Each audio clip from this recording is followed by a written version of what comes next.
Scrub the floor, Julian. Use the gold seal on your diploma. It has more grit. Julian Sterling was on his hands and knees in the oily mud of the loading dock. The VP of Global Supply Chain was no longer the king of the firm. His $5,000 dark suit was soaked in black sludge and liquid mercury. In his shaking fingers, Julian held the thick paper of his MBA diploma. Julian was using the expensive paper to wipe the concrete. He was trying to scoop up the silver beads of the 19th century psychrometer he had shattered 2 hours earlier. Every time he moved the paper, the gold ink of his name dissolved into the grime. Standing above him was Elias Vance. In his hand, Elias held the gold badge of a PIC/S senior inspector. Behind him, 30 tactical agents had their rifles aimed at the MBA efficiency team. The warehouse was silent. The only sound was the wet tearing of the diploma of Julian against the gravel. "The rules of the office do not stop the laws of physics, Julian," Elias said, "and the federal government has just ripped your name from the world." 2 hours before the mud filled the mouth of Julian, the air in the lab was cold. 10,000 vials of Athelgard moved along the belt in a continuous line. This was the $12 billion launch. Julian Sterling stood on the high deck. He was clicking a silver metronome, 120 beats per minute. He forced the workers to move to the rhythm of his machine. He wanted the flow to stay constant. He wanted the dollars to pile up in his offshore accounts. "You are 4 minutes slow, Elias," Julian shouted. A silver pen, he pointed at the chief technician. "The non-refrigerated trucks are waiting in the bay. We move the batch in 10 minutes. Every second we lose is $1 out of my pocket. My performance bonus depends on this speed." Elias Vance did not look at the digital screens. A 19th century mercury psychrometer he held in his hand. The silver liquid was vibrating. The air is 26 degrees Celsius. "Julian, the sensors in this room are fakes. They show 20 degrees because you told the software team to lie to the cloud. The peptide chains are snapping right now. If you ship batch 709 without cooling, you are shipping poison. The patients will stop breathing within 60 seconds of the needle hit. You are creating a mass casualty event." A sharp and jagged laugh Julian let out. He walked down the metal stairs. His silk tie moved with every step. He held a tablet that showed a wall of green bars. "The software is the only reality I care about," Julian hissed. Into the personal space of Elias he stepped. "I have just started the new cost-cutting plan. Under Corporate Statute 4.2, my word beats your science. I have removed your manual cooling plan. It was a waste of money. We are using a salt filler now. It is cheap, it makes profit, and you are fired." Julian reached out. He snatched the 19th century psychrometer from the hand of Elias. The tool he held high. He slammed it onto the white-tiled floor. The glass shattered. 10,000 spheres of liquid mercury scattered across the room like silver blood. "This is an old tool for a slow man," Julian roared. "Security, throw this man out. Cancel his badge. Take his house and his car. I want him in debt for the rest of his life. He is never to work in this town again. I will erase his history." In time with the metronome, the MBA graduates started to clap.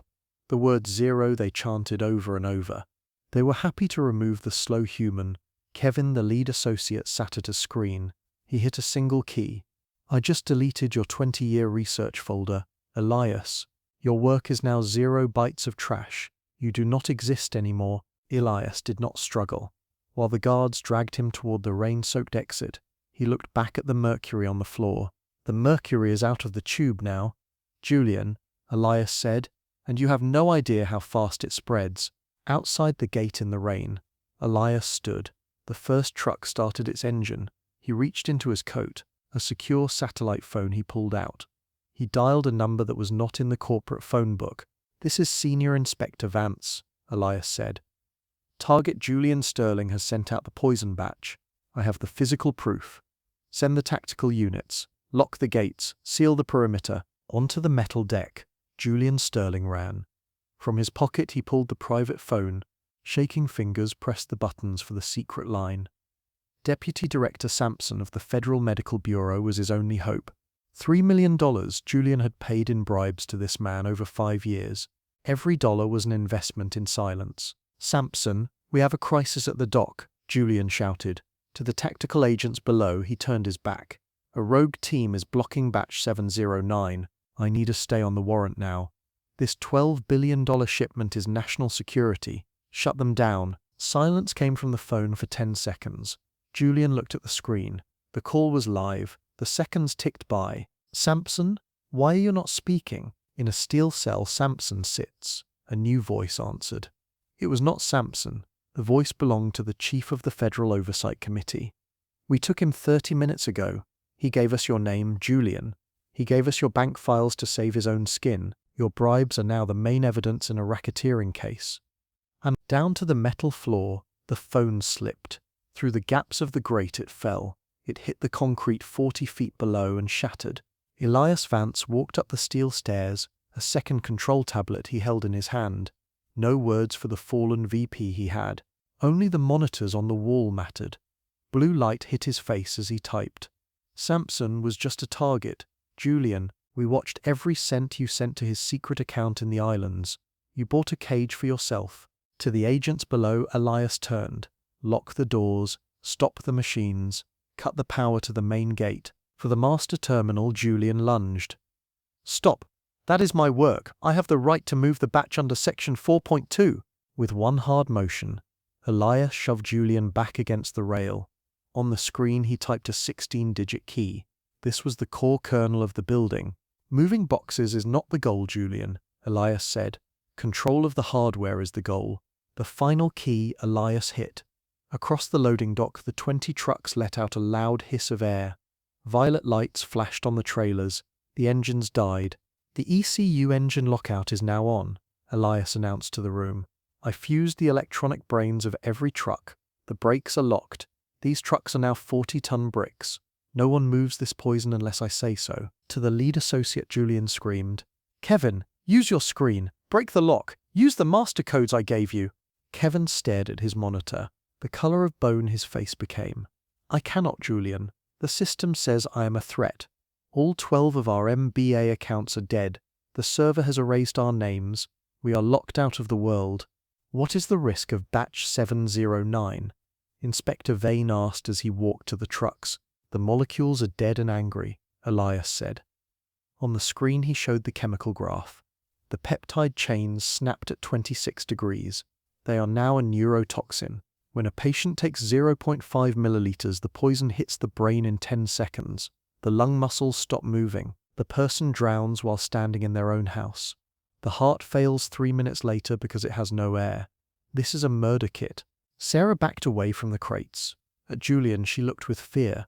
You told us the cooling was a waste of money, Julian. You said the heat alarm was just a bug in the software. I told you to hit the targets. Julian roared. He grabbed the rail until his knuckles turned white. You told us to kill, Elias said. At the monitors he pointed. The heat alarm hit at 10:45 p.m. I have the proof. You typed the code to hide the fire on the screen. That code is your thumbprint on 10,000 deaths. Julian Sterling leaned against the rail. His hands shook. The trucks stayed still. The agents moved in. The corporate world was ending. The law was taking over the room. Julian looked at the silent trucks. He looked at the men in tactical gear. He tried to think of a rule. He tried to find a clause. But the air in the warehouse was 26 degrees. The physics of the room did not care about his title. You cannot do this, Julian whispered. The board will fire you. The market will crash. The board is being arrested right now, Julian, Elias said. And the market does not trade in poison. 3 weeks later, the high court room was full of cameras and heat. Behind the defense table, Julian Sterling sat. A $5,000 grey suit he wore. He did not feel shame. He felt that the people in the room were just numbers on a page that he could erase. Across the room, Maria sat in the front row. She was the mother of the first child to die from batch 709. Toward her, Julian looked. A cold and sharp smile he gave her. He mouthed her the word business to her. While the judge was looking at papers, the lawyer for Julian stood up. He spoke about the risk. He spoke about the business model.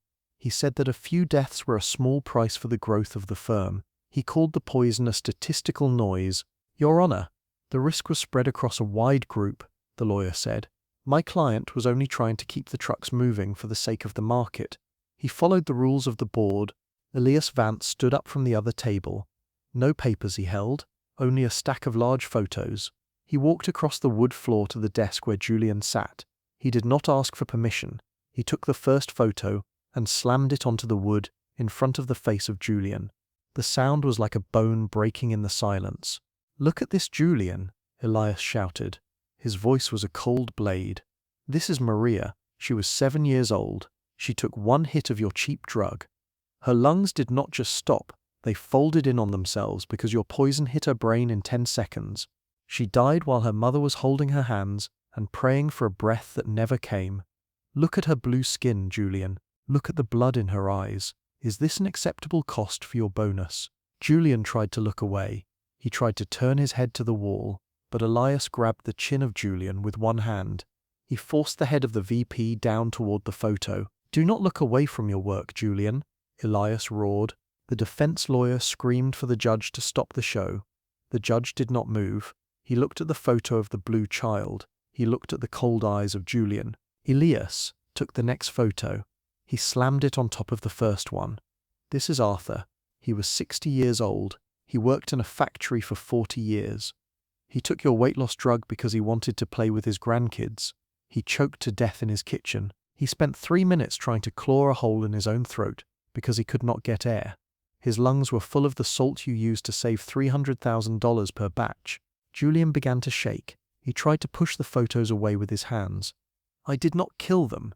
The software said the air was fine. I am a VP. I am not a murderer. I followed the code 4.2. The software said what you told it to say, Julian," Elias shouted. He pulled a small digital recorder from his coat. He hit the play button. The voice of Julian filled the room. It was the recording from the night of the shipment. "I do not care if the heat is 26 degrees. I care about the $12 billion launch. Click the override. Hide the red bars. If anyone talks, I will ruin them." Julian lunged for the recorder. He tried to grab the hand of Elias, but Elias stepped back. With the heavy stack of photos, he slapped the hand of Julian away. The paper cut the skin of the VP. "That is your voice, Julian," Elias shouted. "You did not just ship a drug. You shipped a murder kit, and you did it for a 12% dividend. You watched the alarm turn red, and you clicked ignore." From the back of the room, Kevin stood up. He was crying into his hands. "He told me he would kill my career. He told me the dead bodies were just a rounding error. Julian Sterling is a monster." The judge slammed the gavel down. The sound hit the room like a gunshot. "Sit down, Mr. Sterling. The bail is revoked. Seize the assets of this man now. Take every cent he has to pay for the funerals of these people." Elias leaned over the table.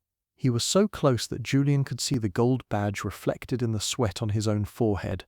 "You are done, Julian," Elias said. "The news is outside. The whole world is watching you go down in chains. Your money is already moving to the families. You have 0.00. As the agents grabbed Julian, he looked at the floor. He saw the photos of the dead children. He saw his own face in the reflection of the wood. He began to claw at the table with his nails. He left long white marks in the fine mahogany. He was trying to find a rule to save him, but there were no rules left. There was only the weight of the bodies. Julian looked at his phone as an agent picked it up. A notification flashed on the screen. It was a bank alert. The balance was moving. 1,500,000. 100,000. 0. The federal receiver had finished the harvest. Julian Sterling was now a man with nothing but a recording of a dying child to keep him company. To the basement cells they dragged him. In that box of heat, Julian Sterling sat. Sweat ran down into his eyes. The air stayed at 80 degrees Fahrenheit. No fan moved the air, no water cooled the walls. Julian looked at the heavy steel door. He waited for a lawyer. He waited for a phone call. He waited for the world to realize that a VP could not be treated this way. He gripped his own knees until his fingers turned white. The lock on the door turned with a heavy snap.